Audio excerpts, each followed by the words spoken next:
نحمده ونصلي على رسوله الكريم اما بعد فاعوذ باللہ من الشیطان الرجیم بسم اللہ الرحمن الرحیم۔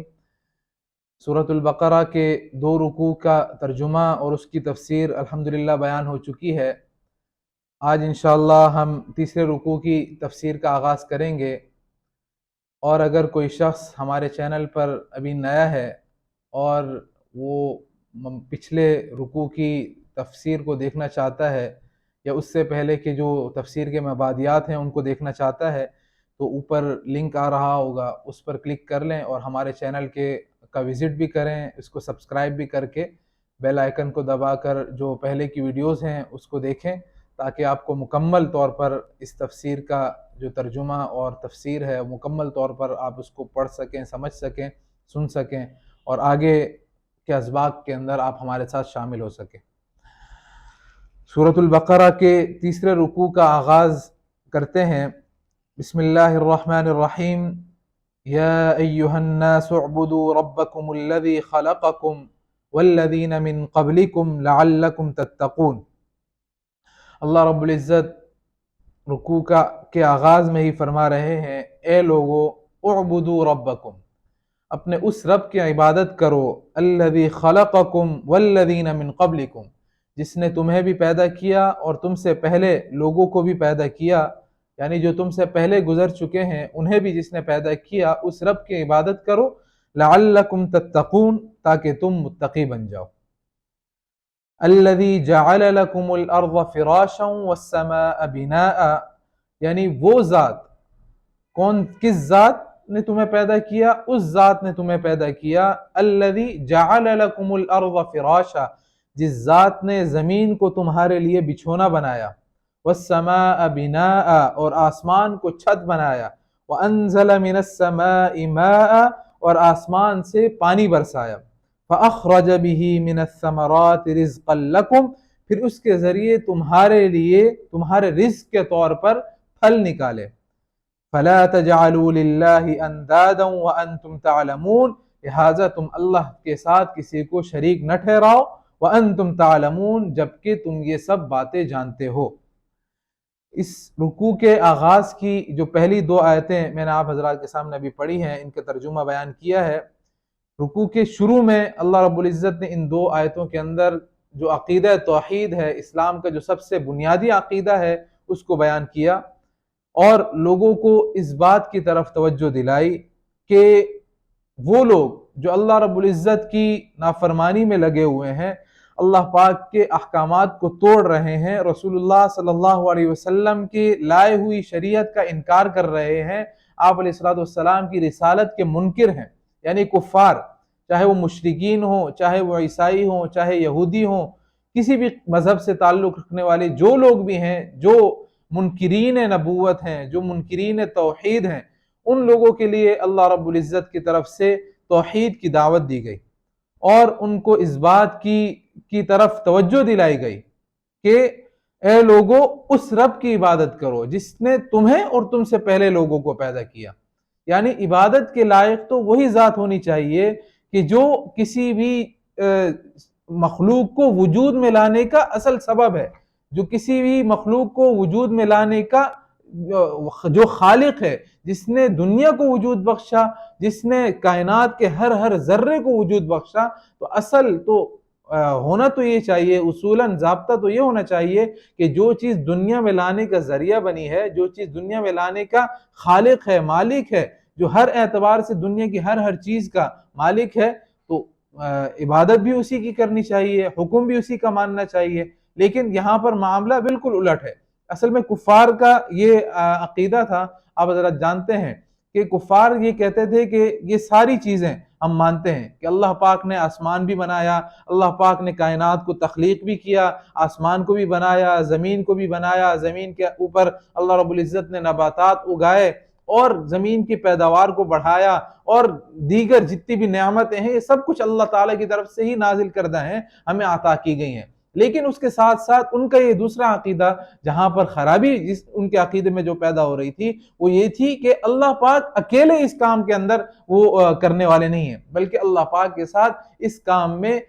اور بھی کچھ ایسی مخلوقات شریک ہیں جن کی ہم عبادت کرتے ہیں. اور وہ مخلوق کون تھی؟ وہ جن بتوں کی یہ لوگ عبادت کیا کرتے تھے، ان بتوں کو اللہ پاک کے ساتھ انہوں نے ان سارے معاملات کے اندر شریک ٹھہرا دیا کہ اللہ پاک ان ساری چیزوں کو، اس کائنات کو وجود میں لانے والے تو ہیں، لیکن اس کائنات کا نظام چلانے کے لیے اللہ تعالیٰ کو کچھ معاونین کی بھی ضرورت ہے. تو ان معاونین کی ہم عبادت کرتے ہیں، جن معاونین کی اللہ رب العزت، جو معاونین اللہ پاک کے اس سارے کاموں کے اندر شریک ہیں. اللہ تعالیٰ نے ان کے اس باطل عقیدے کا رد فرمایا اور یہ فرما دیا کہ جب یہ کائنات کو وجود بخشنا اللہ پاک کے لیے کوئی مشکل نہیں ہے، کائنات کے ہر ذرے کے لیے اس کی ضروریات کو پوری کرنا، چاہے وہ جانوروں میں ہوں، چاہے وہ ضروریات انسانوں کے ساتھ متعلق ہوں، چاہے چرند پرند کے ساتھ متعلق ہوں، جب ہر ایک مخلوق کی ضروریات کو اللہ رب العزت پوری فرما رہے ہیں، تو پھر ہونا تو یہ چاہیے کہ ایسی ذات ہی کی صرف عبادت کی جائے. تو پھر یہ کہاں سے دوسرا عقیدہ بیچ میں آ جاتا ہے کہ آپ معاونین کو اللہ پاک کے لیے ثابت کر رہے ہیں کہ اللہ پاک کے اس نظام میں چلانے کے لیے اللہ تعالیٰ کے ساتھ معاونین بھی شامل ہیں. تو اللہ تعالیٰ نے ان کے اس عقیدے کا پرزور انداز میں ان دو آیتوں کے اندر رد فرمایا. آگے وَإِن كُنتُمْ فِي رَيْبٍ مِّمَّا نَزَّلْنَا عَلَىٰ عَبْدِنَا فَأْتُوا بِسُورَةٍ مِّن مِّثْلِهِ. اگلی آیت میں اللہ تعالیٰ فرماتے ہیں اور اگر تم فی ریب مما نزلنا علی عبدنا، اس قرآن کے بارے میں، وَإِن كُنتُمْ فِي رَيْبٍ مِّمَّا نَزَّلْنَا عَلَىٰ عَبْدِنَا، جو ہم نے اپنے بندے کے اوپر نازل کیا، اس کے بارے میں اگر تم ذرا سی بھی شک میں مبتلا ہو، ذرا سے بھی شک میں مبتلا ہو، تو پھر کیا کرو؟ فَأْتُوا بِسُورَةٍ مِّن مِّثْلِهِ، تو تم ایک کام کرو، تو اس جیسی کوئی ایک صورت بنا کر لے آؤ. وَادْعُوا شُهَدَاءَكُم مِّن دُونِ اللَّهِ إِن كُنتُمْ صَادِقِينَ، اور اگر تم سچے ہو تو اللہ تعالیٰ کے سوا اپنے تمام مددگاروں کو بھی بلا لو. یعنی عقیدہ توحید کو پہلی دو آیتوں میں بیان کرنے کے بعد اللہ پاک نے اب دوسرا جو اسلام کا بنیادی عقیدہ وہ رسالت ہے، رسالت کو اللہ پاک نے بیان کیا کہ یہ میں نے اپنے بندے کو اس دنیا کے اندر تمہارے پاس بھیجا تاکہ وہ میرے احکامات کو تمہارے سامنے پڑھیں، اور ان کے پڑھنے کے بعد تم ان احکامات کے اوپر ایمان لے کر آؤ اور میرے اس بندے کی رسالت کو مانو. لیکن تم نے ان کا انکار کیا. تو جب ان کا انکار کیا، ان پر نازل ہونے والی کتاب کا انکار کیا، تو پھر ایک کام کرو کہ تم میری طرف سے ایک چیلنج کو قبول کرو. اللہ رب العزت نے اس آیت کے اندر، اس آیت میں اور اس سے اگلی آیت کے اندر اللہ رب العزت نے اس چیلنج کو بیان کیا. وہ چیلنج کیا کہ جس قرآن کا تم انکار کر رہے ہو، اس قرآن جیسی کوئی، اس قرآن میں موجود صورتوں میں سے کسی ایک صورت جیسی کوئی تم صورت بنا کر لے آؤ. یعنی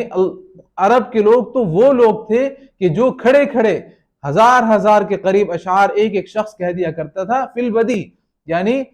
اسی وقت فوراً کسی بھی چیز کو دیکھ لیا، کسی گھوڑے کی خوبی بیان کرنی شروع کی، اس کی خوبیوں پر خوبیاں بیان کرتے رہتے اشعار کے اندر. اور فصاحت و بلاغت کے یعنی بلند معیار کے اوپر عرب کے لوگوں کا وہ جو وقت تھا وہ فصاحت و بلاغت کے اعتبار سے بہترین وقت تھا.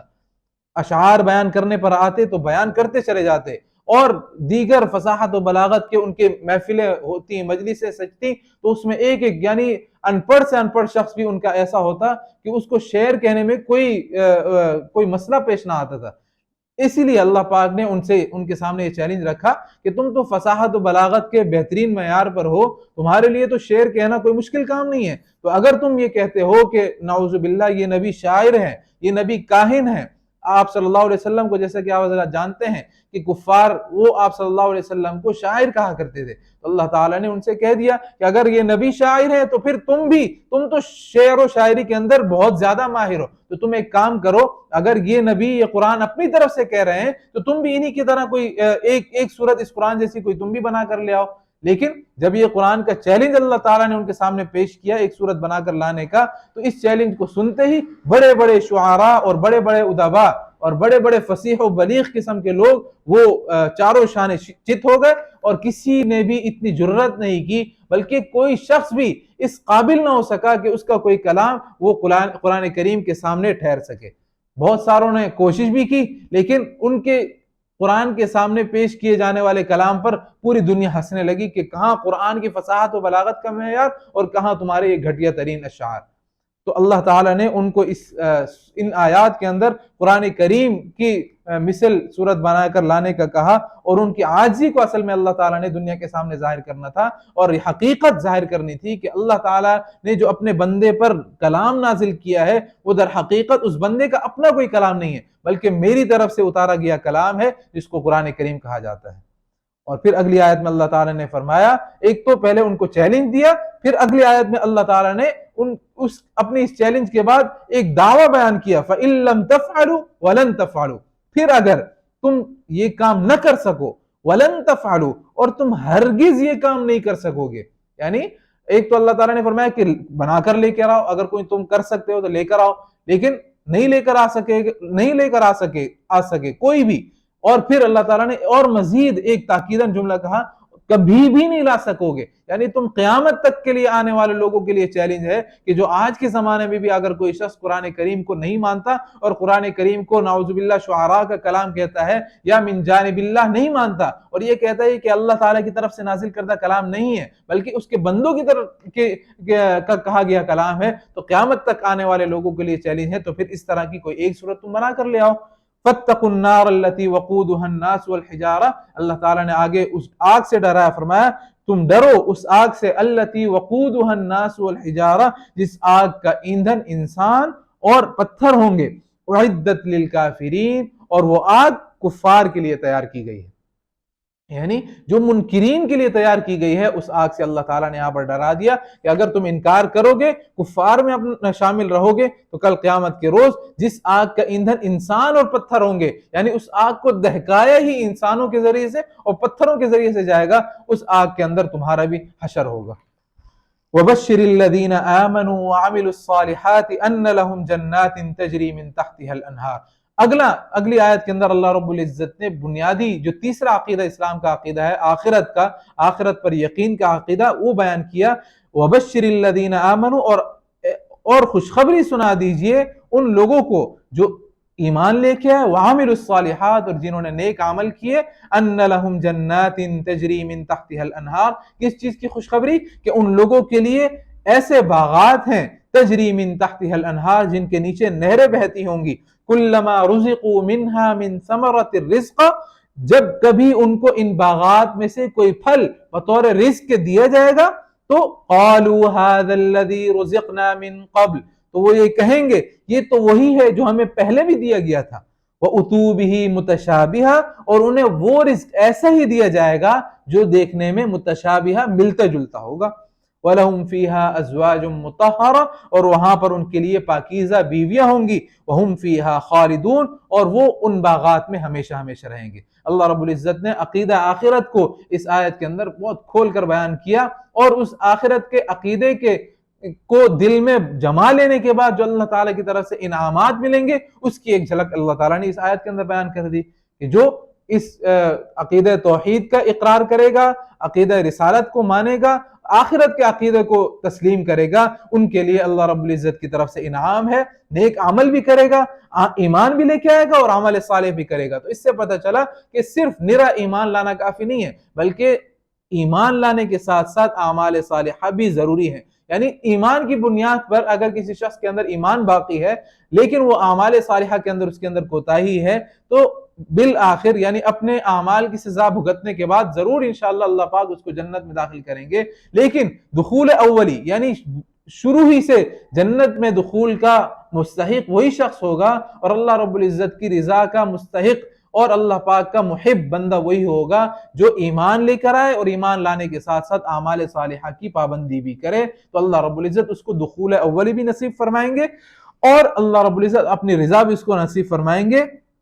اور ان کے لیے جنت میں کیسی جنت ہوگی؟ فرمایا تجری من تحتها الانہار، ایسی جنتیں ہوں گی جن کے نیچے نہریں بہتی ہوں گی، کلما رزقوا منها من ثمرۃ الرزق قالوا هذا الذي رزقنا من قبل، ان کو جب بھی کبھی ان باغات میں سے کوئی پھل بطور رزق کے دیا جائے گا، یعنی جنت کے اندر جب کبھی جنتیوں کو اللہ رب العزت پھل عطا کریں گے، جنت کے میوے عطا کریں گے، تو وہ کیا کہیں گے؟ هذا الذي رزقنا من قبل، یہ تو وہی ہیں جو ہمیں اس سے پہلے بھی دیے گئے تھے۔ کیا مطلب اس سے پہلے؟ کیا دنیا میں انہوں نے ایسے پھل کھائے تھے؟ اگر دنیا میں ایسے پھل کھائے تھے تو پھر جنت میں آنے کے بعد بھی ویسے پھل تو کیا فائدہ کہ دنیا میں بھی وہی پھل اور جنت میں بھی وہی پھل؟ تو اس کے جواب میں مفسرین فرماتے ہیں کہ اس آیت کا مطلب یہ ہے کہ دنیا میں جیسے سیب ہوا کرتا ہے، جیسے دنیا کے آم ہیں، جیسے دنیا میں دیگر پھلوں کی تعداد ہے، مختلف پھلوں کی اقسام ہیں، ایسے ہی پھل جنت میں بھی اللہ تعالیٰ ان کو عطا کریں گے، لیکن ذائقے کے اعتبار سے اور اپنی رنگت کے اعتبار سے اور اپنے ٹیسٹ کے اعتبار سے، لذت کے اعتبار سے وہ دنیا کے پھلوں سے ان کا ذائقہ اور ان کا ٹیسٹ ایسا ہوگا کہ ان کی لذت ایسی ہوگی کہ جس کا انسان وہم و گمان بھی نہیں کر سکتا۔ ما لا عین رأت ولا اذن سمعت ولا خطر على قلب بشر، جس کو اللہ تعالیٰ نے، جس کو آپ علیہ الصلوۃ والسلام نے حدیث میں بیان فرمایا کہ وہ جنت تو ایسی ہے کہ جس کو کسی آنکھ نے دیکھا نہیں، کسی کان نے اس کے بارے میں سنا نہیں، اور کسی دل کے اوپر اس کے بارے میں خیال بھی نہیں گزرا کہ وہ جنت کیسی ہوگی۔ یہ تو اللہ رب العزت ایک بطور نمونہ کے چند مثالیں ہمارے سامنے پیش فرما دیتے ہیں کہ جنت میں یہ چیز ہوں گی۔ جب جنت کی نعمتوں کو اپنے سامنے دیکھیں گے اور اس کو حاصل کر کے اس کو استعمال کریں گے تو پھر وہ دنیا کی جو چیزیں ہیں وہ انسان سے بھول جائیں گے۔ اسی کو اللہ تعالیٰ نے پھر آگے فرمایا وَلَهُمْ فِيهَا أَزْوَاجٌ مُطَهَّرَةٌ، اور ان کے لیے یعنی ان جنتی لوگوں کے لیے وہاں پر پاکیزہ بیویاں ہوں گی، ہم فیہا خالدون وہم فیہا خالدون، ان جنتوں میں ہمیشہ ہمیشہ رہیں گے، یعنی واپس نکالے جانے کا کوئی ڈر نہیں ہوگا۔ جب ایک مرتبہ جنت میں داخل ہو گئے تو وہاں ہمیشہ ہمیشہ کی زندگیاں ہوں گی اور وہاں پر پاکیزہ بیویاں ہوں گی، یعنی جو روحانی اعتبار سے بھی پاکیزہ، جو جسمانی اعتبار سے، ظاہری باطنی دونوں اعتبار سے، نہ ظاہری اعتبار سے کوئی بیماری ان کو لگے گی، نہ ظاہری اعتبار سے کسی گندگی کا شکار ہوں گی، اور نہ ہی باطنی اعتبار سے ان کے اندر کوئی برے اخلاق ہوں گے، یعنی نہ ان کے اندر بے وفائی پائی جائے گی، نہ ان کے اندر بد اخلاقی پائی جائے گی، نہ دیگر بد زبانی والی کوئی صفت ان کے اندر پائی جائے گی، بلکہ وَلَهُمْ فِيهَا أَزْوَاجٌ مُطَهَّرَةٌ، پاکیزہ بیویاں ہوں گی ظاہری اور باطنی دونوں اعتبار سے۔ ان اللہ لا یستحی ان یضرب مثلا ما بعوضة فما فوقها، بے شک اللہ رب العزت لا یستحی ان یضرب مثلا، اس بات سے نہیں شرماتا، ان یضرب مثلا ما بعوضة فما فوقها، کہ وہ کوئی مثال پیش کرے۔ اللہ پاک اس بات سے نہیں شرماتا کہ وہ کوئی مثال پیش کرے، بعوضة فما فوقها، چاہے وہ مثال مچھر کی ہو، یعنی مچھر جیسی معمولی چیز کی مثال ہو، فما فوقها، یا کسی ایسی چیز کی ہو جو مچھر سے بھی زیادہ معمولی ہو۔ اصل میں قرآن کریم کے اندر بعض مقامات پر اللہ تعالیٰ نے دنیا کی معمولی ہونے کو، دنیا کی کم حیثیت ہونے کو اللہ رب العزت نے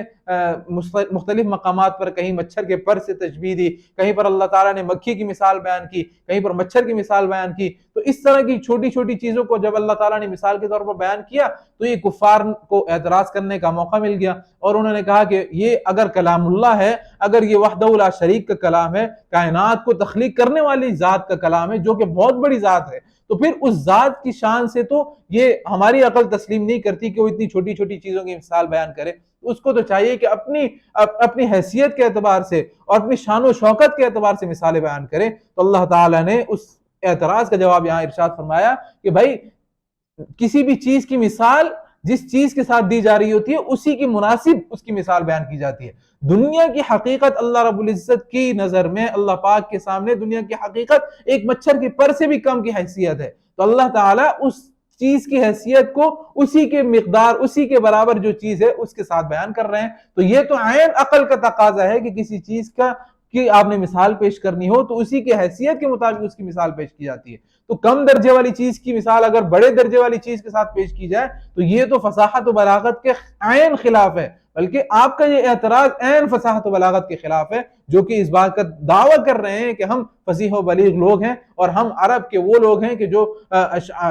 فصاحت و بلاغت کے اعلیٰ معیار کے اوپر ہیں۔ تو اللہ تعالیٰ نے ان کے اوپر ایک طرح سے دفاعی انداز اختیار کیا اور ان سے یہ فرمایا کہ اللہ تعالیٰ نے اگر مکھی اور مچھر کی مثال بیان کی ہے تو یہ عین اسی کے تقاضے کے مطابق ہے، فصاحت و بلاغت کے مطابق ہے۔ فَأَمَّا الَّذِينَ آمَنُوا فَيَعْلَمُونَ أَنَّهُ الْحَقُّ مِنْ رَبِّهِمْ، آگے فرمایا کہ جو لوگ ایمان لانے والے ہیں، جو لوگ مومن ہیں، فَيَعْلَمُونَ، تو وہ اچھی طرح جانتے ہیں، أَنَّهُ الْحَقُّ مِنْ رَبِّهِمْ، کہ یہ حق بات ہے جو ان کے پروردگار کی طرف سے ہے۔ وَأَمَّا الَّذِينَ كَفَرُوا، اور جو کافر لوگ ہیں، جو انکار کرنے والے لوگ ہیں، فَيَقُولُونَ،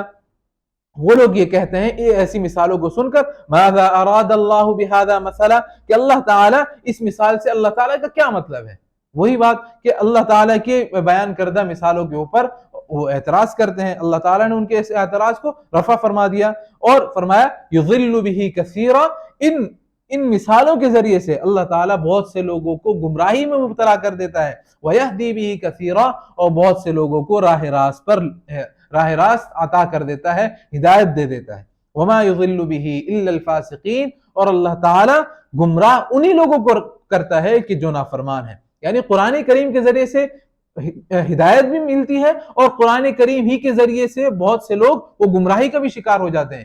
ہدایت ملنا تو واضح سی بات ہے، گمراہی کے شکار ہونا اس اعتبار سے ہے کہ قرآن کریم کے اندر پیش کردہ احکامات کو، قرآن کریم کے اندر پیش کردہ مثالوں کو جب کوئی شخص ماننے سے انکار کر دیتا ہے تو یہی قرآن کریم ان کی گمراہی کا سبب بن جاتا ہے۔ اس اعتبار سے اللہ تعالیٰ نے فرمایا کہ یضل بہ کثیرا، بہت سے لوگ اس کے ذریعے سے گمراہی میں مبتلا ہو جاتے ہیں۔ الذین ینقضون عہد اللہ من بعد میثاقہ، اچھا پیچھے اللہ پاک نے فرمایا وما یضل بہ الا الفاسقین، اس کے ذریعے سے جو گمراہ ہوتے ہیں وہ گناہگار اور نافرمان لوگ ہی اس کے ذریعے سے گناہگار ہوتے ہیں۔ تو وہ گناہگار اور فاسقین کون ہیں؟ اللہ تعالیٰ نے آگے فرمایا الذین ینقضون عہد اللہ من بعد میثاقہ، وہ لوگ گناہگار ہیں، وہ لوگ فاسق اور نافرمان ہیں کہ جو اللہ تعالیٰ سے کیے ہوئے پختہ عہد کو توڑ دیتے ہیں، من بعد میثاقہ، اللہ تعالیٰ سے کیے ہوئے پختہ عہد کو توڑ دیتے ہیں، وَيَقْطَعُونَ مَا أَمَرَ اللَّهُ بِهِ أَن يُوصَلَ، اور جن رشتوں کو اللہ تعالیٰ نے جوڑنے کا حکم دیا ہے اس کو کاٹ ڈالتے ہیں، وَيُفْسِدُونَ فِي الْأَرْضِ، اور زمین میں فساد مچاتے ہیں۔ پہلا جو جملہ اللہ تعالیٰ نے فرمایا يَنْقُضُونَ عَهْدَ اللَّهِ، اللہ تعالیٰ سے کیے ہوئے پختہ عہد کو توڑ دیتے ہیں۔ عہد سے کیا مراد؟ ایک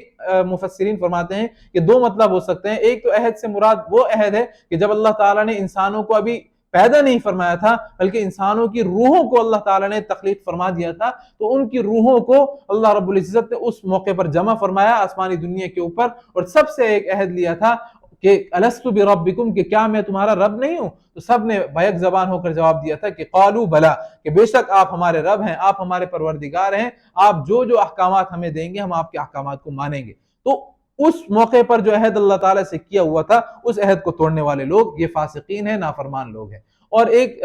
مفسرین ایک تفسیر فرماتے ہیں کہ کوئی بھی شخص جب دنیا میں آتا ہے تو وہ ایک عہد اللہ تعالیٰ سے کرتے ہوئے اس دنیا میں پیدا ہوتا ہے۔ جیسے کہ کوئی شخص یہاں سے سفر کر کے کسی دوسرے ملک میں جاتا ہے تو وہاں اس ملک میں جانے کے بعد، یا یہ ہے کہ اپنے ہی ملک میں اگر کوئی شخص پیدا ہوتا ہے تو اس ملک میں، جیسے مثال پاکستان میں اگر کوئی شخص پیدا ہو رہا ہے تو پاکستان میں پیدا ہوتے ہی وہ اس پاکستان کے قوانین کو فی الجملہ اعتراف کرتے ہوئے، پاکستان کے قوانین کا اعتراف کرتے ہوئے اس دنیا میں آتا ہے کہ میں جس ملک میں پیدا ہو رہا ہوں اس ملک میں موجود آئین کو میں تسلیم کرتا ہوں، اس ملک میں موجود قوانین کی میں پابندی کرتے ہوئے